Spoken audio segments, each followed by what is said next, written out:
Awesome, man. I want to talk about the the vegan space because you have such a lot of experience in the space that I kind of want to learn a little bit from you. Um, First of all, what is the state of the market in US or in India? What's happened over the course of last 7 years? I want to say something though.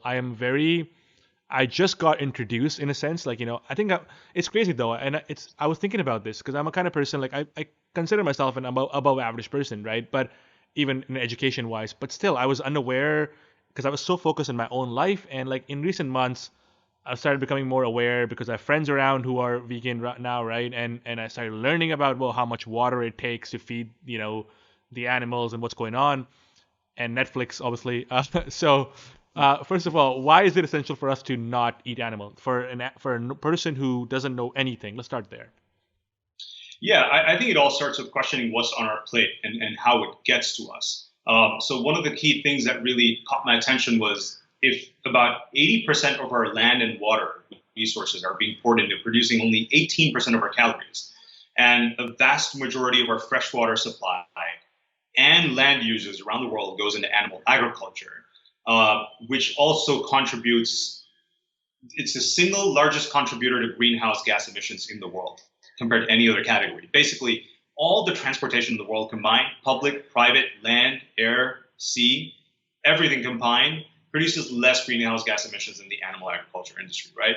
And some of these facts, along with the fact that it is the animal agriculture and animal husbandry is a key contributor to biodiversity loss and habitat loss in the world.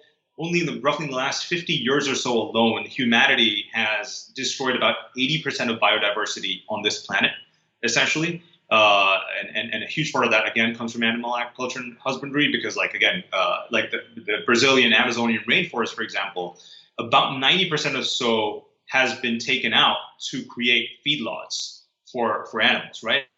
Now, again, while I grew up as a vegetarian and meat was never the thing for me growing up, I realized very quickly that people love the taste of meat. People love some of the protein that meat brings into the plate, or even like dairy products for that matter, or seafood, right?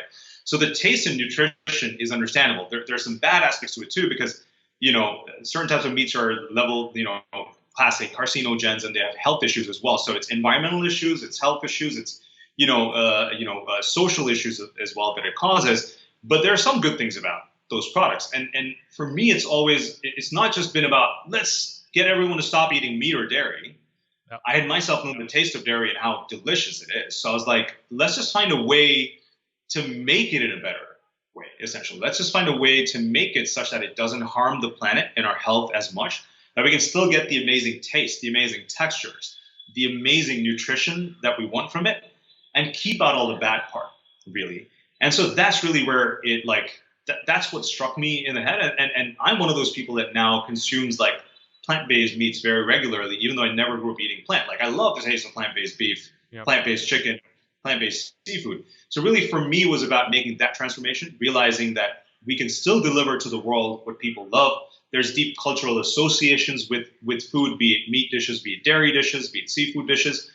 So I'm not one who wants to take that away and tell everyone just eat like salads all the time. That's definitely what not I advocate. I advocate that we just make this in a better way, and that's really where the alternative protein or the future of food or the smart protein industry, as we call it, comes in. And we're basically now finding ways to create all of this using plants, using fermentation, using algae or fungi, using stem cells and cell-based meat, which is also already being used in the biotechnology world to create human parts or human organs outside. So the idea is if you need certain parts of an animal, why grow the whole animal in the process? Because it's highly inefficient.